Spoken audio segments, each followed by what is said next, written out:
A very good morning to all the students of class 6. Today in English grammar I am going to teach you lesson number 4th. The name of the lesson is the use of some adverbs. Okay, it is given on page number 16 in your book. So here we will start. In this lesson we are going to read about the use of some adverbs. Okay, first one, very is used with positive degree. Very जो होता है वो हमेशा कौन सी degree के साथ use होता है? Positive degree. It means first degree. जैसे टॉल, फैट. ओके, ये जो फर्स्ट डिग्रीज होती है इनके साथ हम वेरी का यूज कर सकते हैं. Much is used with comparative degree. Much हम कौन से डिग्री के साथ में? कंपैरेटिव मीन्स सेकेंड डिग्री के साथ में यूज करते हैं. Soumya is very happy. Soumya बहुत ज्यादा खुश है. तो हैप्पी, ठीक है, हैप्पी क्या है? फर्स्ट डिग्री है.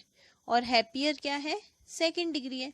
सो हमने वेरी, हैप्पी के साथ फर्स्ट डिग्री के साथ वेरी यूज किया है, सेकेंड डिग्री के साथ मच यूज किया है. Very is used with present participle. Very किसके साथ यूज होता है? प्रेजेंट पार्टिसिपल, मतलब वर्ब का first form plus ING.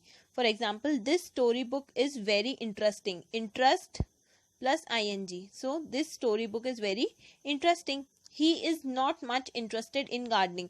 Much is used with past participle. Much किसके साथ यूज होता है? पास्ट टेंस के साथ यूज होता है. इंटरेस्टिंग का पास्ट टेंस क्या हो जाएगा? Interested. Okay. Too, TOO, too, denote some kind of excess. जब बहुत ज्यादा कोई चीज बढ़ जाती है, जैसे Lata works too hard. Lata बहुत ज्यादा मेहनत कर रही है. It is not good for her health. जो वो इतनी ज्यादा मेहनत कर रही है वो उसकी हेल्थ के लिए ठीक नहीं है. तो टू मतलब जब एक्सेस लिमिट तक आ जाती है, मतलब बहुत ज्यादा कोई चीज हो जाती है, that is too much. Very should never be used in the sense of too. कभी भी वेरी को हमें टू मतलब एक्सेस के लिए यूज नहीं करना चाहिए. लता वर्क्स वेरी हार्ड. लता बहुत मेहनत करती है और लता बहुत ज्यादा मेहनत करती है. There is a huge difference between very and too. Too is sometimes used in the sense of also. Too को कभी कभी हम ऑल्सो की जगह भी यूज कर सकते हैं. Meera sang and dance too. Meera sang and danced also. Meera गाना भी गाती है और डांस भी कर सकती है. तो हम टू किसके? ऑल्सो की जगह भी यूज कर सकते हैं. Too and enough are opposite in their meaning. Too और इनफ एक दूसरे से बहुत ज्यादा अपोजिट होते हैं. Too is use before the word it qualifies. Too उस वर्ड के आगे लगता है जिसके बारे में वो बताता है. Enough is use after the word. Too किसी भी वर्ड से पहले आता है और इनफ बाद में आता है. For example, she is too weak to walk. वो चलने के लिए अभी बहुत ज्यादा कमजोर है. So weak, too weak. और enough, he is rich enough to buy a car. यहाँ पे रिच है उस वर्ड के बाद में हमने इनफ का यूज किया है. ठीक है, वो इतना तो सक्षम है कि वो कार खरीद सकता है. So this is the difference between two and enough.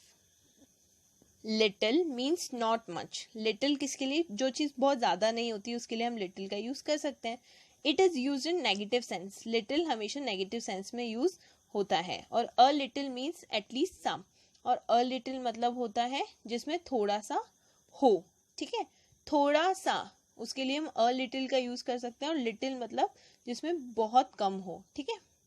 For example, mom had little expected that I would pass. Mom को बहुत कम उम्मीद थी कि मैं पास हो जाऊंगा. She was a little tired. वो थोड़ी बहुत थकी हुई थी. सो लिटिल और अ लिटिल. लिटिल मतलब होता है बहुत कम और अ लिटिल मतलब बहुत थोड़ा सा. Okay.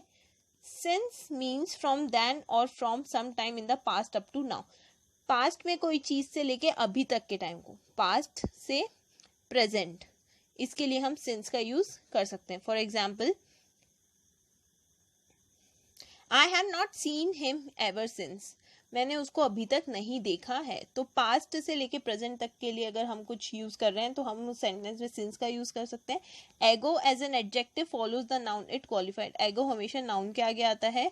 Before is an adverb of time. Before time के एडवर्ब मतलब टाइम के लिए हम बिफोर का यूज करते हैं. जैसे I will call you before 5 AM और ऐसा करके. ठीक है. Already denotes that something has happened prior to the time mention और थॉट. ऑलरेडी मतलब वो जो चीज पहले हो चुकी है. For example I have not seen him ever since, मैंने उसको बहुत टाइम से नहीं देखा है. I met my uncle 2 years ago, मैं मेरे अंकल से 2 साल पहले मिला था. I met my uncle long ago, मैं अंकल से पहले बहुत ज़्यादा पहले मिला था. I have met him already, मैं उनसे पहले ऑलरेडी मिल चुका हूँ. मतलब पहले से कोई चीज़ अगर ऑलरेडी हो चुकी होती that time we will use already. yes is used to give an answer in the affirmative. yes अगर हम कोई नॉर्मल सेंटेंस बोलते हैं, स्टेटमेंट देते हैं, तो हम yes का यूज कर सकते हैं. no is used to give an answer in the negative. no हम नेगेटिव आंसर का यूज देने के लिए करते हैं. can he play the violin, क्या वो वायलिन बजा सकता है? तो yes he can play और no he cannot play. else should be followed by but. else हम किसके साथ यूज करते हैं? हमेशा but के साथ. other should be followed by then. other हम हमेशा then के साथ. For example it is nothing else but greed, ये कुछ और नहीं है बल्कि क्या है? लालच है. I could not do it other than hurriedly, मैं ये और कुछ भी नहीं कर सकता था हालांकि जल्दी करने से. fairly and rather both mean moderately. fairly is used with favorable adjectives and adverb. Fairlie किसके लिए? फेवरेबल, मतलब जो चीज़ उसके फेवर में हो रही है उसके लिए यूज होता है, और एडवर्ब्स के लिए भी यूज होता है. Rather is use with unfavourable adjectives and adverbs. Rather किसके लिए यूज होता है? अनफेवरेबल, मतलब जो चीज़ हमारे हित में नहीं है उसके लिए हम अनफेवरेबल एडजेक्टिव्स के लिए रेदर का यूज कर सकते हैं. The difference between Fairlie and rather is, for example this bag is fairly light, ये बैग लाइट है मतलब हल्का है तो उठाने में वो हमारे लिए फेवर है. So fairly that bag is rather heavy, और वो बैग हैवी है सो ये हमारे फेवर में नहीं है, that is rather. Never can't be used with verb indicating a particular point of time. Never हम कभी भी किसी वर्ब के साथ जो पर्टिकुलर पॉइंट ऑफ टाइम के बारे में हम बात करें कभी भी हम उसके साथ नेवर का यूज नहीं करेंगे. And can not take the place of do not और डिड नॉट, और नेवर कभी भी डू नॉट और डिड नॉट का प्लेस नहीं ले सकता है.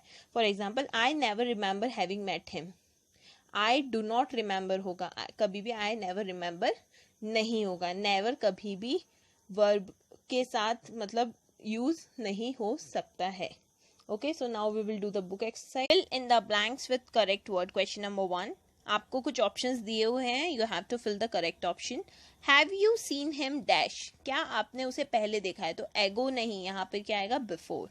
ही डैश बिट्रेड हिज पेरेंट्स, उसने कभी भी अपने पेरेंट्स को धोखा नहीं दिया है. सो नॉट और नेवर, नेवर. पिया is feeling dash better now, very better और मच बेटर, उस चीज से पहले से ज्यादा उसे बेटर लग रहा है, सो मच बेटर. माई ग्रैंडपा डाइड 3 years ago, मेरे जो ग्रैंडपा है वो 3 साल पहले मर चुके हैं, so ago. The water in this tank is dash dirty, quite dirty और वेरी डर्टी, बहुत ज्यादा गंदा है, then we will use very dirty. His father is dash respected by the people, उसके फादर बहुत ज्यादा दूसरे लोगों के द्वारा इज्जत प्राप्त करते हैं, so much respected. He is dash clever to be trusted, वो बहुत ज्यादा चंट है मतलब चतुर है, so too clever.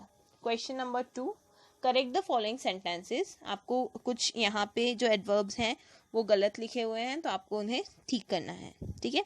The movie Baahubali is much interesting, much interesting नहीं आएगा. अगर वर्ब का ING वाला फॉर्म है तो क्या आएगा? Very interesting. We are dash late, late us hurry, हम लेट हैं तो लेट यहाँ अनफेवरेबल कंडीशन में आ रहा है तो यहाँ पे फेयरली नहीं होगा, क्या होगा? Rather. It is very hot to go outside, hot तो बहुत ज्यादा है तो टू हॉट, ठीक है.